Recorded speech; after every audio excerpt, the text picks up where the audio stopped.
तो आज का हमारा चैप्टर है पोएट्री सेक्शंस का, क्या है, माय ग्रैंड मदर हाउस, यानी कि मेरी दादी का घर। ठीक है। जीवन में अक्सर ऐसा होता है कि बच्चे जब छोटे होते हैं तो क्या होता है, उसके मम्मी पापा या जो भी है वो सब वहीं पे रहते हैं, यानी दादी के घर ही वो रहती है। ठीक है। लेकिन रोज़मर्रा के जीवन में रोजी रोटी चलाने के लिए, पैसा कमाने के लिए गार्जियन क्या हुआ, घर से बाहर चले गए। ठीक है। उनके साथ साथ बच्चे भी चले गए। या कभी ऐसा भी होता है कि गार्जियन यहीं रह गए, लेकिन बच्चे जब बड़े हो गए तो बोर्डिंग स्कूल यानी स्टडी के लिए वो क्या होता है, अपने घर को छोड़ देते हैं। ठीक है। लेकिन ऐसा माना गया है क्या कि, या आप लोग देखे होंगे कि आप लोगों का जो लगाव होता है अपने माता पिता से ज़्यादा दादा दादी से होता है। ठीक है। इसका कारण भी होता है कि माता पिता आप गलत करते हैं तो डांटते हैं, पीटते हैं, लेकिन दादा दादी जो होता है जो कभी डांटते नहीं है, कभी पीटते नहीं, आपकी गलतियों को भी ढक लेते हैं, इसीलिए वो प्यारे होते हैं। ठीक है। उसके बाद आता है, तो इसी कहानी पर, इसी भावना पर आधारित क्या है, हमारा आज का एक कविता है माय ग्रैंड मदर हाउस, जिसकी समरी हम लोग आज एक एक करके देखेंगे। तो बोला गया है क्या कि माय ग्रैंड मदर हाउस के जो कवि हैं वो क्या है, एक महिला हैं जिसका नाम क्या है, कमला दास। ठीक है। कमला दास ने माय ग्रैंड मदर हाउस कविता को क्या किया है, लिखा है। उनकी जीवनी के बारे में थोड़ा जान लेते हैं। बेसिक्स इन्फॉर्मेशन क्या है कि उनका जन्म जो हुआ था 31 मार्च 1934 में हुआ था। फिर उनकी मृत्यु जो हुई थी वो 21 मई 2009 में पुणे में हो गई थी। ठीक है। उसके बाद बोला गया है क्या कि उनको अवार्ड भी कई सारे मिले थे जो हम लोग देख रहे थे, वेलर अवार्ड, फिर क्या है जी, मुथ्थुम भड़के अवार्ड, केरला साहित्य अकादमी अवार्ड, या कई सारे अवार्ड इनको मिले। यानी ओवरऑल कहने का मतलब इनको इनके जीवन में इन्होंने कई सारी कविताओं के लिए, कहानियों के लिए क्या कहते अवार्ड मिला है, जो कि इन्होंने लिखा था अपने जीवन में। ठीक है। उसके बाद बोला गया है क्या, एक टर्म उसके बारे में बताया गया है क्या कि Kamala Das was an Indian poet in English as well as in an author in Malayalam for Kerala and India. बोला गया है क्या कि ये जो कवि हैं वो क्या कहते हैं, एक भारतीय कवि हैं, जो कि क्या है इंग्लिश में, और क्या कहते हैं लेखक के रूप में, क्या कहते हैं मलयालम में, क्या कहते हैं कविता को, स्टोरी को लिखते थे। ठीक है। उसके क्योंकि अभी तक हमने लगभग स्टोरी को पढ़ा तक कोई ना कोई विदेशी राइटर थे, कवि थे जो कोई ना कोई विदेशी थे, लेकिन ये जो कमला दास हैं वह क्या है, तो हमारी भारतीय कवि है। ठीक है। अब इसके समरी पे हम लोग आते हैं। समरी बहुत छोटा सा है, बस समझना है और समझे हुए रहेंगे तो आराम से बन जाएगा ये। ठीक है। क्योंकि ये जो एक फीलिंग है, एक दादी के लिए पोती का जो फीलिंग है, उसी को इस कविता में क्या किया गया है, प्रस्तुत करने की कोशिश की गई है। चलिए हम लोग देखते हैं है क्या। तो बोला गया है my grandmother house summary. इसमें बोला गया है क्या, my grandmother house is an autobiographical poem by Kamala Das, यानी कमला दास जो कवि हैं उनके खुद के जीवन पर आधारित क्या है, ये कविता है।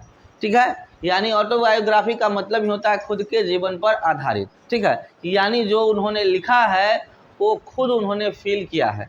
ठीक है। यहाँ पर कमला दास क्या है, पोती हैं कि दादी हैं, पोती हैं। ठीक है।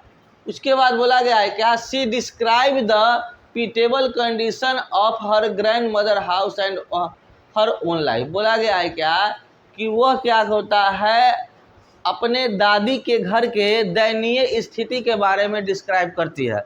जब वो अपने दादी घर जाती है तो दादी का घर जो होता है, बहुत कोई वहाँ पे रह नहीं रहा है, कहीं झाड़ियाँ हैं टंगी हुई, कहीं पे क्या कहते हैं कचरा ही कचरा है, कहीं पे मतलब कि क्या कहते हैं काई लगा हुआ है। मतलब ओवरऑल कि अगर आप किसी घर में नहीं रहेंगे तो घर के चारों ओर क्या हो जाएगा, जंगल हो जाएगा, झाड़ियाँ लटकेगी, फिर क्या कहते हैं काई लग जाएगा, सब जगह धूल ही धूल क्या होगा, आपका हर जगह डस्ट ही डस्ट रहेगा। और ओवरऑल कहने का मतलब कि अगर उस घर की स्थिति देखेंगे तो दयनीय, वहाँ पर इंसान नहीं तो क्या कहते हैं सांप बिच्छा का बसेरा हो जाता है ना। तो वैसा ही कुछ कंडीशन उसकी दादी का घर था। एंड हर ओन लाइफ, और उसके अपने जीवन के बारे में भी बताया है। फिर बोला गया है क्या, कवि ने आगे बताया है क्या, हर ग्रैंड मदर इज नो मोर। जिस समय वो अपनी कविता को लिख रही है उसकी दादी अब जिंदा नहीं है, वो क्या कहते हैं स्वर्ग सिधार गई हैं। फिर बोला गया है क्या, she remember her past when she visit her old house. बोला गया है क्या, वह अपने बीते हुए जीवन के बारे में क्या करती है, याद कर रही है। ठीक है, जब वह अपने दादी के घर क्या करती थी, रहती थी। ठीक है, जब वह अपने दादी के घर रहती थी तब वह उस जीवन को याद कर रही है कि कैसे हम अपने दादी के साथ रहते थे, कैसे खेला करते थे, कैसे सोया करते थे, कैसे खाते थे, कैसे दादी हमारी मानती थी। ठीक है, ये सारी चीज़ों को वो याद कर रही है कि भाई ऐसे ऐसे हमारे दादी के साथ रहते थे तो होता था। The present condition of the house is fearful.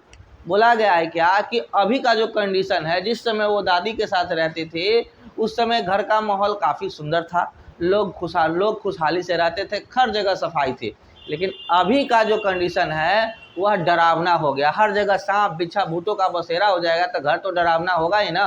ठीक है, तो वो क्या कहते हैं, अभी का जो कंडीशन है, जिस समय वो कविता लिख रही है, विचार कर रही है, वह फियरफुल है, डरावना है। The poetess want to take from this place an armful of darkness and her house where she used to live. बोला गया है कवि जो है वो चाहती क्या है, कि take from this place an armful of darkness at her house where she use to live. बोला गया है क्या कि वह क्या कर सकते हैं कि जब वह घर में जाती है तो सभी जगह क्या है, अंधेरा है।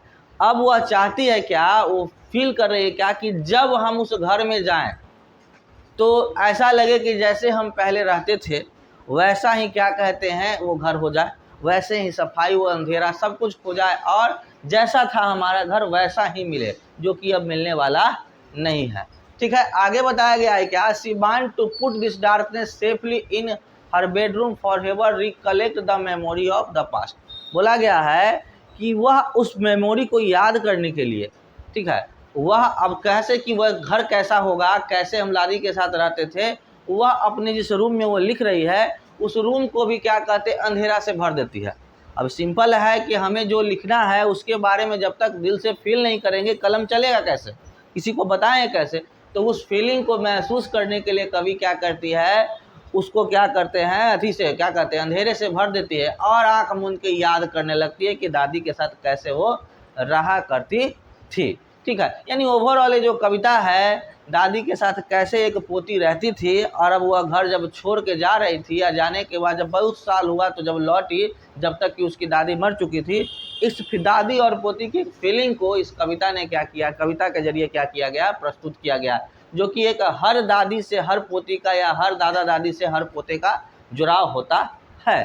ठीक है, उसके बाद आता है कि हमने इसका क्या कहते हैं हिंदी समरी भी रखा है क्या, कि मेरी दादी का घर, तो उसका हिंदी भी हमने वर्जन देखा है। इसको भी आप लोग अगर चाहें तो नोट कर सकते हैं, अगर समझ में आ गया तो चाहें तो अपनी इच्छा से भी क्या कर सकते हैं, समरी को लिख सकते हैं। इसके क्वेश्चन आंसर को बनाइएगा, अगर दिक्कत होगा तो फिर क्लासेस में पूछिएगा। ठीक है ना, तो आज के लिए इतना ही।